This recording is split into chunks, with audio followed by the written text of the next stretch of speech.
Кешегі бабалар бүгінгі ұрпақты рухтандырып, тарыда дарап кетпеуге шақыратын Аманат этно-композициялық толғауымен Шанин атындағы Академиялық драма театры 87 маусымның шымылдығын ашты.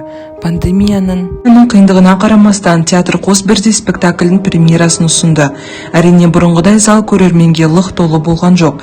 Елдегі жағдайға байланысты 500 орынды залға 50 көрерменді ғана кіргізуге мәжбүр болды. Жұмат Шанин атындағы Шымкент қазақ драма театры тек Шымкент қаласында ғана емес, бүкіл Қазақстан Республикасының көне театрларының бірі болып табылады. Карантин басталғалы Жұмат Шанин атындағы Академиялық қазақ драма театры өзінің Инстаграм және Фейсбуктағы парақшаларында Дулат Исабеков, Иран Ғайып, Гүлжамал Қазақбаева, Құлбек Өргебек, Мейхан Атымаева қазақтың айтулы тұлғаларымен онлайн сұхбаттар жүргізіп, театр мен әдебиет төңірегінде келелі әңгіме жоқ.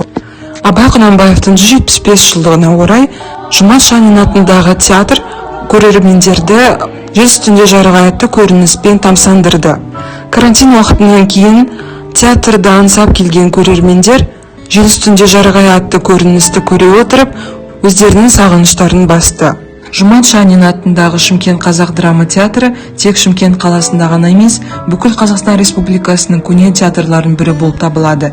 Ол да бар, өйткені жаңа маусым, жаңа көрермен, бірінші сахнамыз көрерменге шығып жатқан. Осы маусымдағы қобалжу болады, дегенмен сахнада бәрі ұмытылады, өйткені алдында сүйікті көрермен отырады, оған жауапты сахнада тұрғаннан кейін ол нәрсе жиыла қойды. 87 маусымның желтоқсан айы бойынша Жұмат Шанин атындағы Шымкент репертуарына Қаракөз, Жаралы гүлдер, Әбу Насыр әл-Фараби, Тозақ шеңбері, Шырмауық, Әйел сыры, күтпеген кездесу атты көріністер қойылады.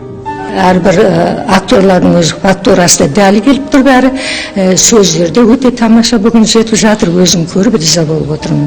Және музыкалық әрбір әндердің де өз орынды пайдаланған.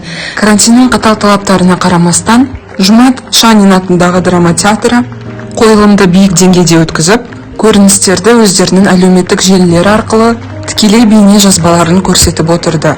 Сіздермен бірге болған Сахынбек Сары, арнайы телевизиялық режиссура сабағы үшін.